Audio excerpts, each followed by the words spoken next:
Breaking news! At the G7 summit, Russia's defeat was accepted. The document is signed. Zelensky and Trump shook hands. Shocking! Emergency in Moscow. A queue of Russians to leave the city. It has begun. A terrifying leak from Moscow. Ukrainian ballistics are gaining momentum. Fedorov played his trump card. The target shocked the generals in the Kremlin. Lukashenko stabbed Putin in the back. A sudden turnaround? You have to hear this.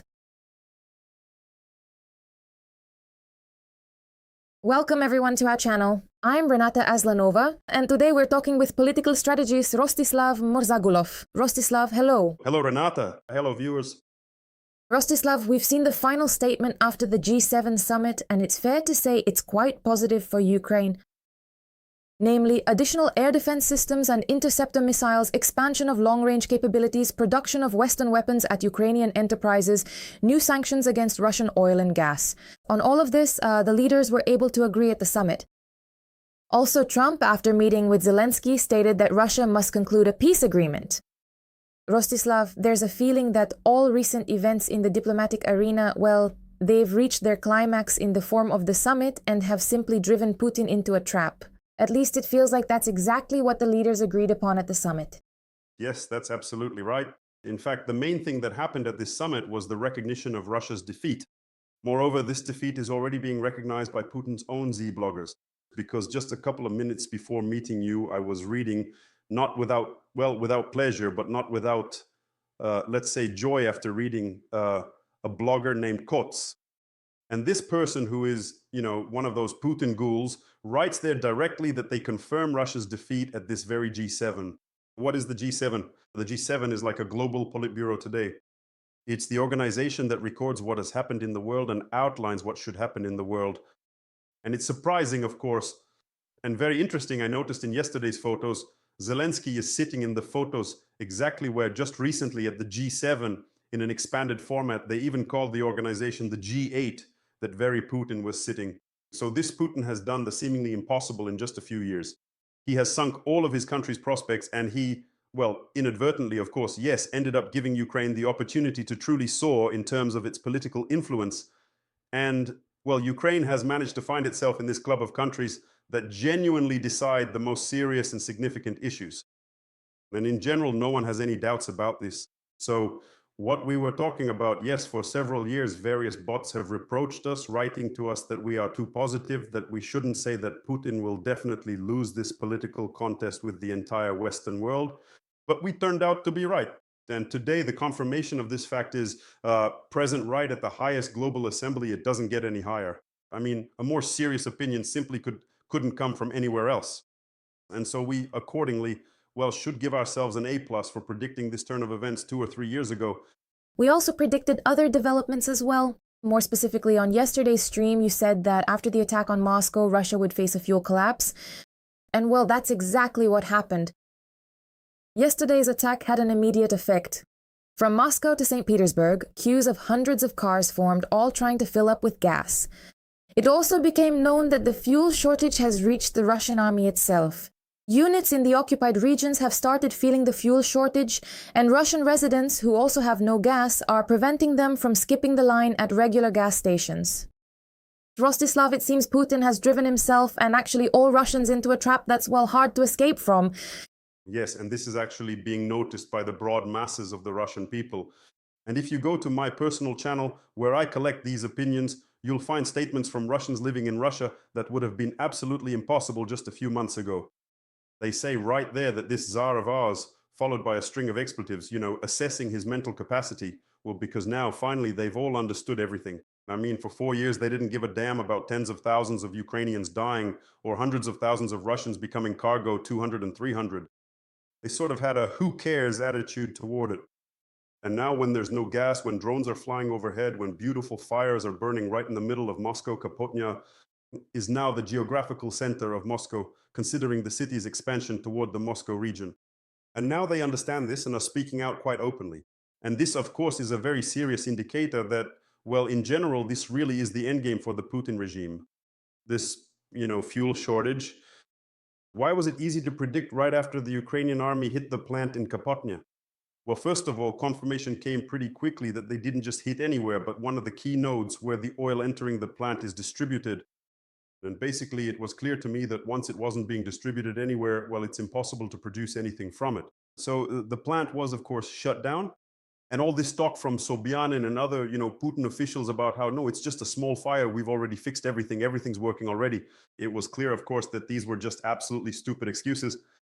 And so accordingly, now Russia also needs to realize that the worst hasn't happened yet, because this is still flying without ballistics, dear or not so dear Russians. And when ballistic missiles start flying, well, here basically a question arises for me now. Who actually needs a truce and a freeze along the front line more right now?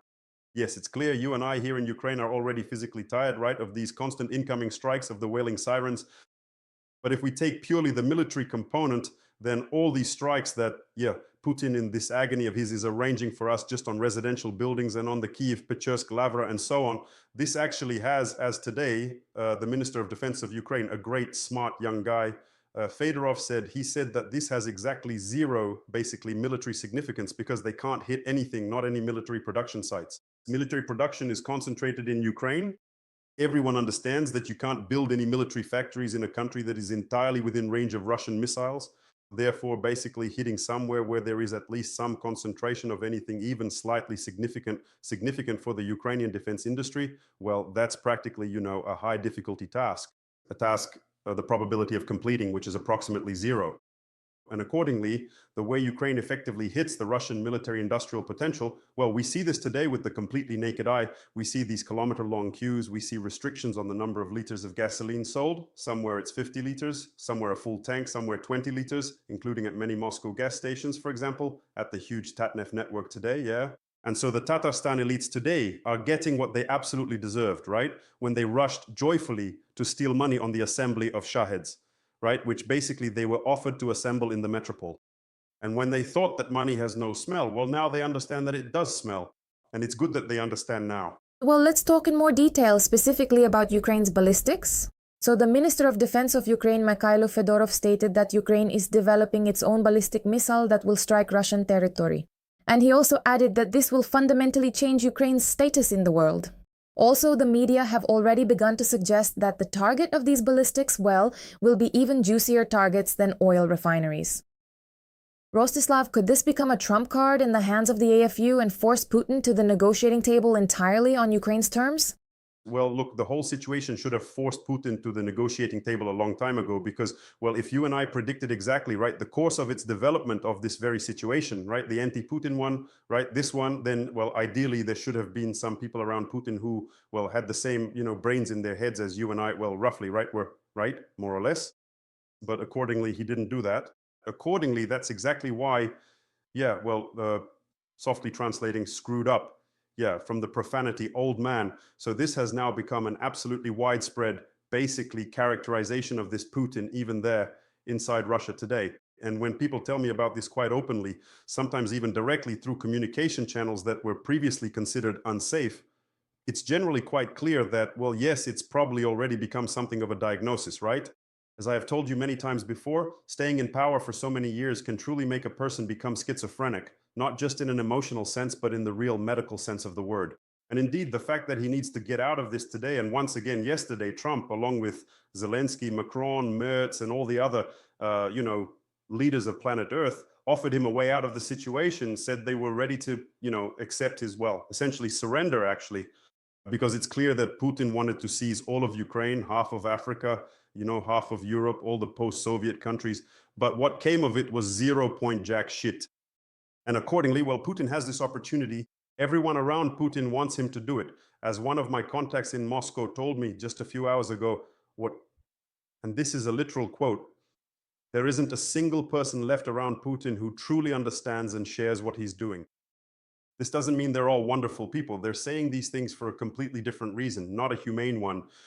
They all just intellectually understand that that's it. It has to end, that with every step forward, it won't just get worse, it'll get worse exponentially. Because getting out of all this is very difficult, you see? And Western elites are built that way. They don't react to anything by, well, rattling sabers, in that dashing cavalry-like way. They're all very much the kind of people who measure 7 times and cut once. Well, that's how they were taught. That's how they were raised. There's nothing you can do about it. That's why we've been cursing for several years, wondering why they won't take any measures when everything is clear to everyone. But once they've harnessed up and started moving, then this armored train can't be stopped. And this ground meat, as my Kiev friend Galia says, hi Galia, if you're watching, cannot be unground. And so you see, they will keep squeezing and pressuring Russia for decades. Decades is not an exaggeration. Remember the Jackson-Vanik Amendment in the States. It was passed roughly in the middle of the Soviet era. It was repealed 30 years after the Soviet era ended. And for 30 years, they kept the pressure on this empire just in case, so it wouldn't raise its head. But as we can see, they didn't pressure it enough, so they won't make that mistake a second time. And let's also talk about Putin's friend foe, Lukashenko. He didn't leave us without his statements and even apologized to Zelensky, assured that... The rat has fled the ship, Renata, that's what it's called. Yes, that's exactly what I wanted to ask about. He assured that supposedly there would be no attack on Ukraine and somehow decided to, it feels like, protect himself. Did he sense Putin's weakness and decide to slip away to the West so quietly? Or what exactly is his strategy? Yes, it's exactly like a rat fleeing a sinking ship. Everything I said about the Russian elites, what they think of Putin earlier in our stream, applies with 100% certainty to Comrade Lukashenko, who has essentially been acting as Putin's governor general lately, but with slightly broader powers. So, yeah, he could sit next to Putin by the mausoleum, and basically that's where the difference ended. But now Lukashenko has remembered that he's the leader of an independent country. It turns out that he can have his own foreign policy, and said, a war? You don't say. And this is the same man who told Zelensky directly, surrender, you'll be gone in 3 or 4 days. He directly threatened a man who leads a country with internationally recognized borders on perfectly legal grounds. Now suddenly we have these apologies. Basically, you don't have to be a genius, you don't have to be a political scientist, analyst, or expert to see that this is just another knife in Putin's back from someone who was supposedly on his side. But actually, you know what we should look at? It's quite interesting. I'm not saying it's a good thing, but look at what happens in the States when someone there is unhappy with Comrade Trump. What happens is what we were told a few hours ago, that there was another attempt to physically eliminate Comrade Trump. I'm choosing my words carefully so Google doesn't stop recommending our stream, but the viewers know exactly what I mean. And there have already been 20 such attempts in America. Trump, after all, acts like a bull in a china shop, much like Putin, though perhaps a bit less bloodily of late. And so people gather there, they discuss things, they talk, and it turns into action. I'll emphasize again, I'm not calling for anything, I'm not saying it's good, but that's what happens there. In other words, very little time passes there between dissatisfaction and concrete manifestations of that dissatisfaction. Protests with millions of people across the country and more radical expressions of discontent as a result of this mass dissatisfaction. Then basically, people are pretty much the same everywhere on planet Earth, right? So the fact that they behave differently is just due to different levels of suppression or social education within those communities. And so sooner or later it will work there too, in this Russia, when everything is already clear to everyone. Come on, Russians, start taking action already, for heaven's sake. Rostislav, thank you very much for such interesting analysis and for clarifying all the key points on these current issues. We'll continue to follow the developments. It's always a pleasure to have you back.